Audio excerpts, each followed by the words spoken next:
Salmo 142, mis hermanos. Dice así: con mi voz clamaré a Jehová, con mi voz pediré a Jehová misericordia. Delante de él expondré mi queja, delante de él manifestaré mi angustia. Cuando mi espíritu se angustiaba dentro de mí, tú conociste mi senda. Este es un salmo muy difícil para el rey David.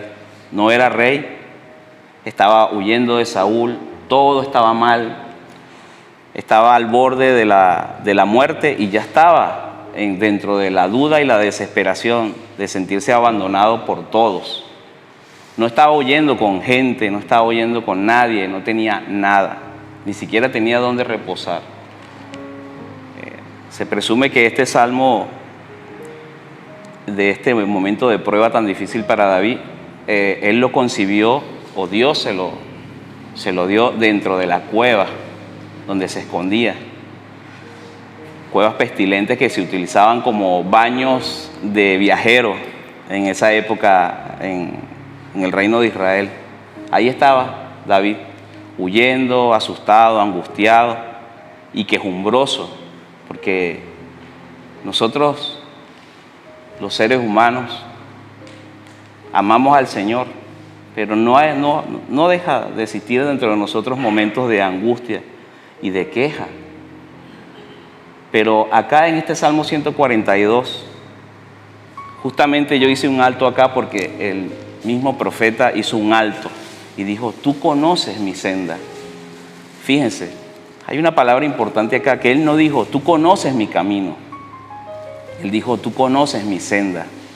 En aquella época, ahora hay autopistas, circunvalaciones, mega autopistas como la de los Estados Unidos de Europa, que son de 6, 8 canales, muy pocos caminos y muy pocas sendas. En aquella época solamente existían sendas y caminos, y hay una gran diferencia, y es muy importante que sepamos cuál es la diferencia entre una senda y un camino, porque la Biblia está llena de esos ejemplos de sendas y caminos. Un camino es hecho por el hombre para ir del punto A al punto B en una forma lo más recto posible y lo más práctico posible. Los caminos que hicieron los romanos son ejemplos de aquella época, de nuestro Señor Jesucristo. Hoy en día todavía en Italia usted puede ver caminos hechos por los soldados romanos en perfectas condiciones. Se apisonaba la tierra muy fuerte, y después se colocaba una piedra que se llamaba grava, y posterior a eso era que se colocaban las piedras del camino. Eso permitía que el camino, a pesar de que se inundara, la grava sobresalía por encima de la piedra y separaba la piedra de ese fango que quedaba abajo, y el camino, a pesar de estar inundado todo alrededor, el camino estaba perfecto. Y ese es el camino. Por eso es que nuestro Señor dice: yo soy el camino, la verdad y la vida. El camino con Cristo no se va a hundir. Nosotros, cuando salimos del camino y tomamos nuestra propia senda, a veces parece que nos estamos hundiendo. Y las sendas, hermanos, son trazos que hacen los animales por instinto sobre el hábitat donde ellos están.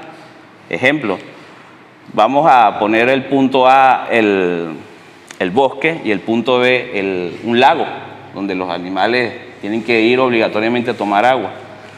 Y nos damos cuenta de que todos los animales tienen una senda diferente. Fíjense que animales agresivos como el oso, el león, el leopardo, su senda es derecha, es recta. Van destruyendo todo alrededor y todos huyen, y ellos van directamente al agua sin temor.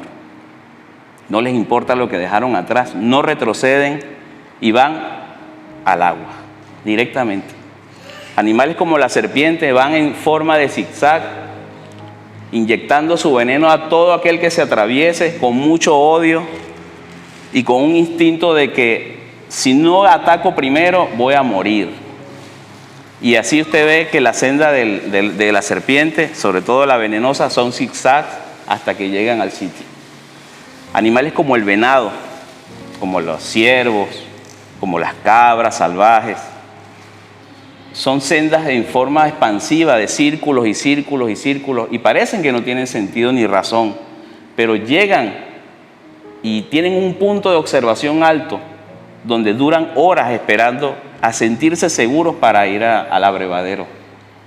Entonces, es totalmente diferente cómo camina el venado o el ciervo hacia el agua, como lo camina la serpiente o como lo camina una fiera. Y también existe una senda como la de la liebre o el conejo, que va de escondite en escondite. Son trazos cortos para esconderse, sentirse seguro porque son muy temerosos, y así van hasta que llegan al abrevadero también. Entonces, ¿qué hace un cazador? Un cazador experimentado sabe qué animal ha ido al abrevadero porque conoce la senda de cada quien. Aquí el Señor le dice a David: yo conozco tu senda. Y David dice: antes de que el Señor conociera mi senda, me angustié, me quejé y le dije: ya basta, porque estoy en esta prueba y no la soporto. Y el Señor, su primera respuesta es: yo conozco tu senda. No estás en el camino, David, estás en la senda. Nosotros muchas veces creemos que nuestra senda es el camino de nuestro Señor, y no es así. El Señor ha dado un camino del punto A de nuestro nacimiento al punto B de nuestro reencuentro espiritual con Él, y está plenamente plasmado acá. Cualquier duda nosotros la podemos ubicar acá.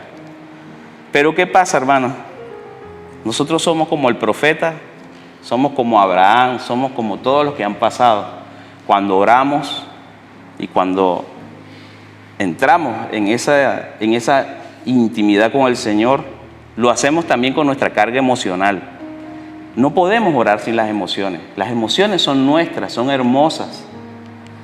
Tristemente oramos con las emociones y afortunadamente oramos con las emociones. Tristemente porque a veces cuando oramos con las emociones nos desbordamos a reclamar lo que nosotros creemos que debería suceder en nuestro propio plan y en nuestra propia senda. Y nos apartamos del camino para angustiarnos como el profeta, para quejarnos, para pedir ayuda ya de que esto pare según el plan mío, Señor. Según lo que yo quiero, esto debería parar, no debería suceder. Pero también existe el afortunadamente oro con mis emociones, porque justamente gracias a esas emociones David comprendió: un momento, yo no estoy en el camino, yo estoy en la senda.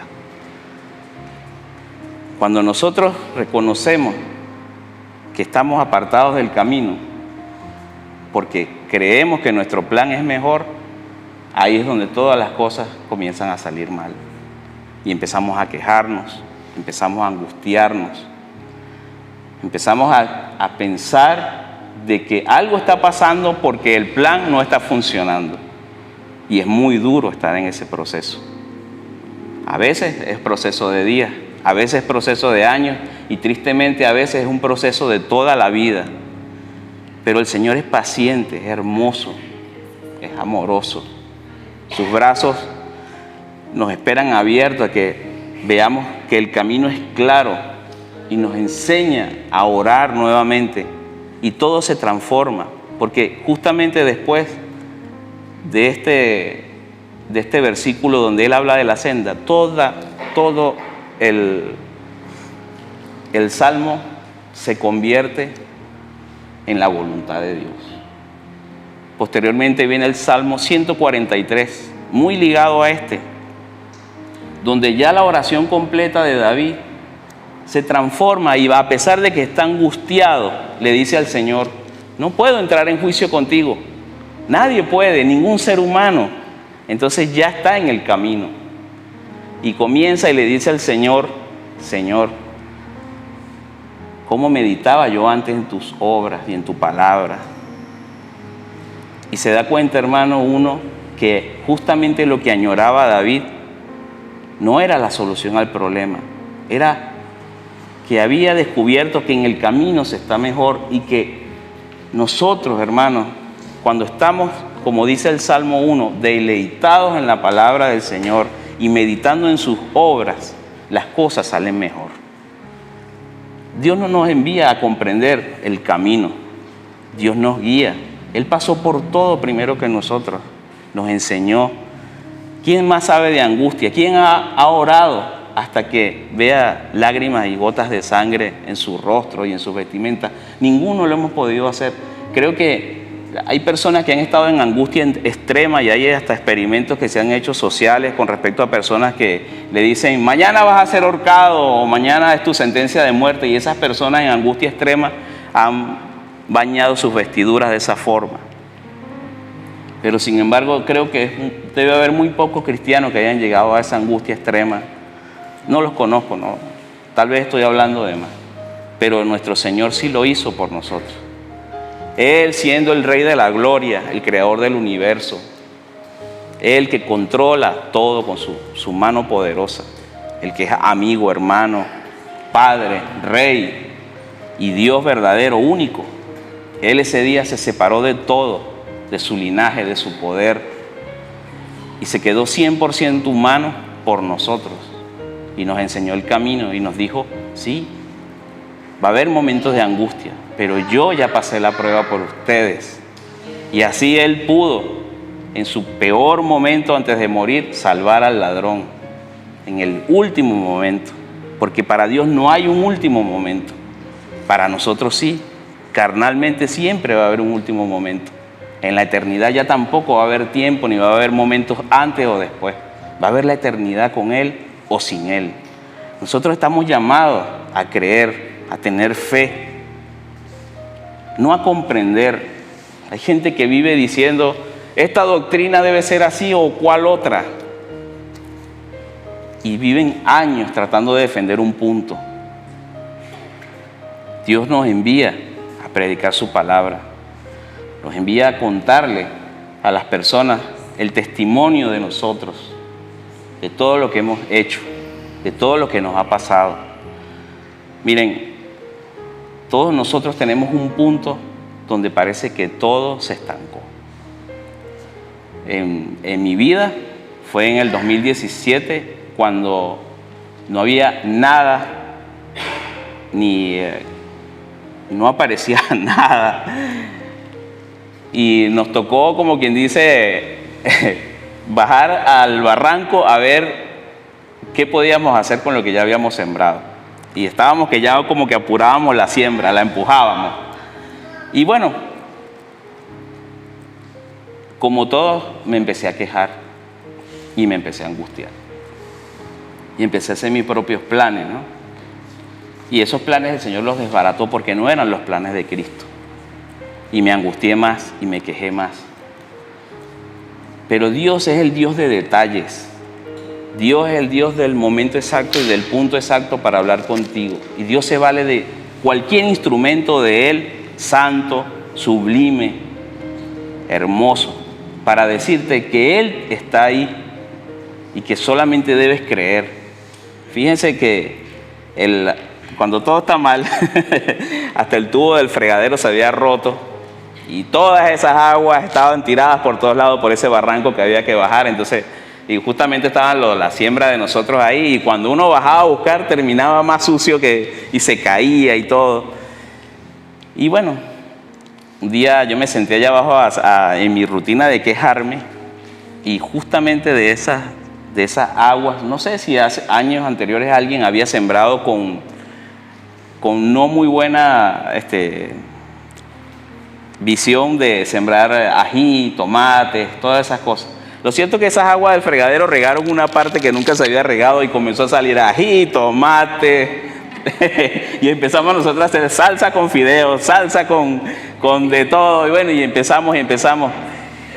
Y cada día salía más, bajábamos y salía más tomate, más ají, más verdeo, que allá nosotros le decimos cebollín. Y no paraba.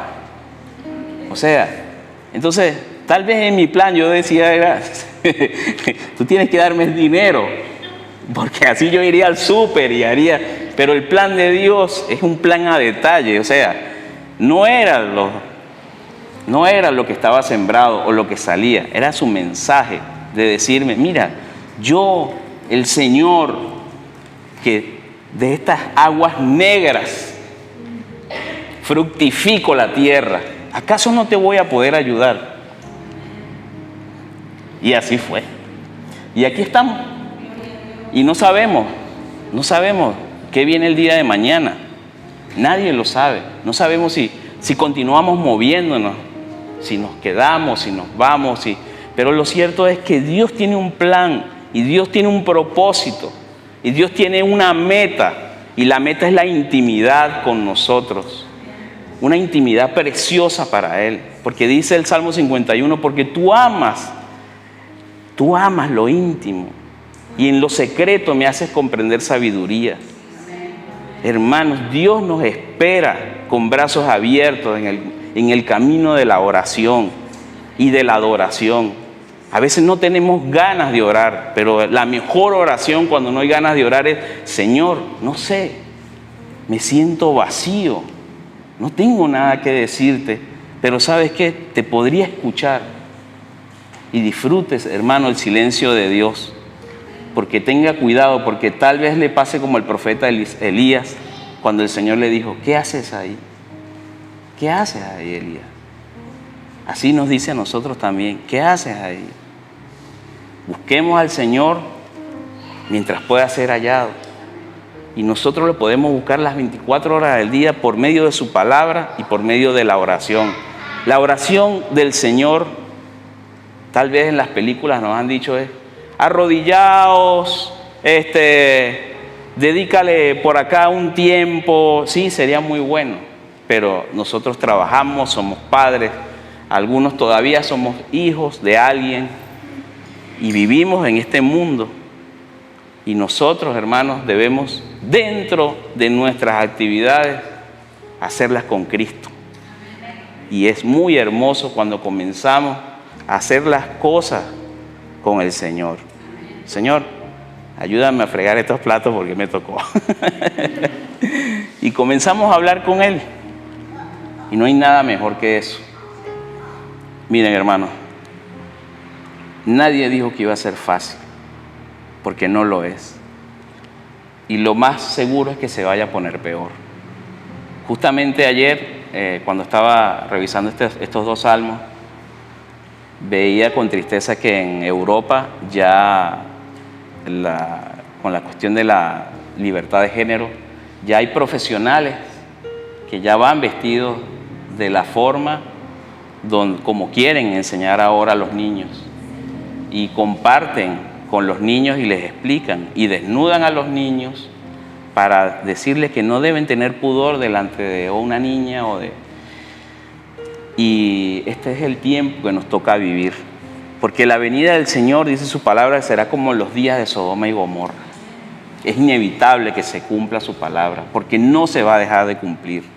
Pero nosotros, hermanos, mantengámonos firmes en la fe, en la confianza de que no nos equivocamos de camino, porque sí existe otro camino pavimentado, sí existe otro camino que fue pisonado hasta que quedó fuerte, sí existe otro camino que se le puso grava, y sí existe otro camino que tiene roca, y es la imitación del camino de Cristo, que es el camino de Satanás hoy en día, donde todo el mundo está interesado en rechazar la verdad y la vida que es nuestro Señor Jesucristo.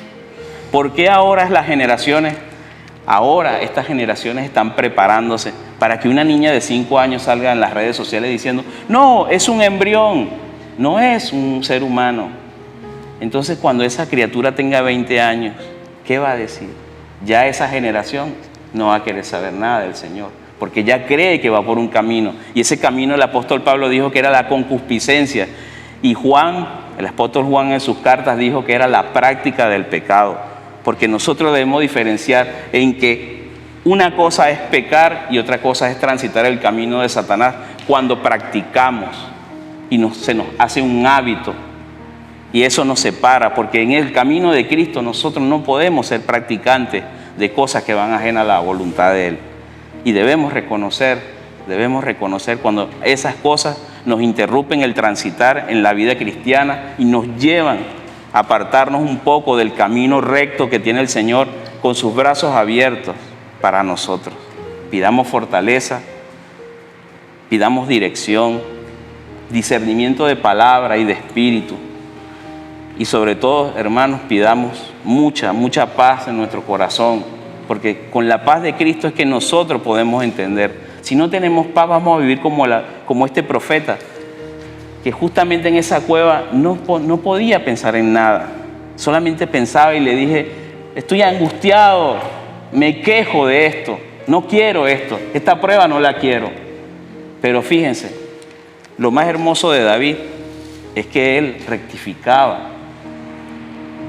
Y yo los invito a leer el Salmo 34 en su hogar con calma, porque el Salmo 34 es una belleza. Habla sobre las aflicciones del justo, habla sobre las bendiciones que hay de nosotros bendecir a Dios. Pero justamente ese salmo fue hecho cuando David tuvo tanto miedo que se hizo pasar como un loco delante del rey Aquis para que no lo mataran. Pero ya él había comprendido, hermano, que indiferentemente de las circunstancias, Dios, el Señor, no lo iba a abandonar, y dijo en medio de esa prueba, ¿sabes qué? Te bendigo, Señor, en todo tiempo. Mi alabanza estará de continuo en tu boca, en mi boca. En Jehová se gloriará mi alma. Lo oirán los mansos y se alegrarán. Engrandeced a Jehová conmigo, exaltemos aún a su nombre. Busqué a Jehová y él me oyó y me libró de todos mis temores. Hermanos, gracias, y le damos gracias a Dios porque estos momentos de oración son muy importantes en la vida de nosotros. Primero, porque lo hacemos en la comunión de Cristo, y segundo, porque salimos de aquí con ánimo de seguir orando y de seguir buscando de Dios. Pero hagámoslo en las actividades. En las actividades diarias es muy importante no perder esa comunión con el Señor, porque parece a veces que no se puede, pero sí se puede, hermano, sí se puede, sí se puede. Dios los bendiga y le damos. Gracias, Señor, por tu palabra, Padre. Gracias por este propósito santo, Señor, de reunir a tu pueblo el día de hoy, Padre. Gracias, Señor, porque tú eres bueno, Señor, porque tú nos escuchas, Señor, porque tú estás pendiente, Señor, y atento al clamor de los justos, Padre. Porque tú, Señor, no te quedas quieto, Señor, ante la maldad del impío, Señor, sobre el justo. Te agradecemos, Señor, tu bendita palabra en el día de hoy, Señor. En el nombre de Jesús te damos las gracias. Amén. Amén.